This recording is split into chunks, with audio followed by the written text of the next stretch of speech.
Well, congratulations because you did finish your book. Can you tell me, can you tell me how you got it published and what Yeah, challenges you had with the publishing?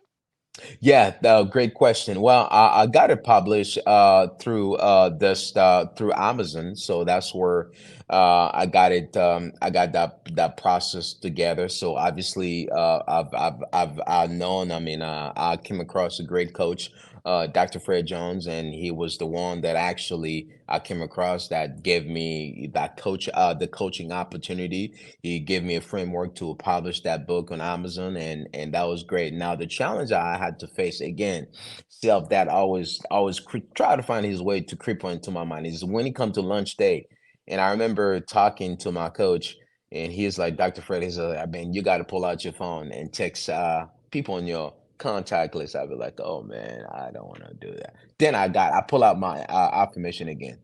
Those people are waiting to hear Mm, my story.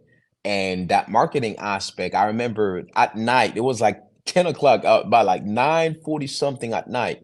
Um, and I had to drive. I drove to like five different houses. I tell my wife, let's go. We're gonna have to tell those people, some of them not technology savvy. I said, we're gonna have to go to the house, show them how to buy the book, and we did it, and we did it. And at the end of the night, wow. we've become number one bestseller. So those are the obstacle I face. And I believe that, it's the message and that drive me there. And I believe those are the things that some people will feel like, oh, I don't have nobody. I don't know how to sell. Well, trust me, if you have a message, if you have a story, you figure out a way to tell people about it.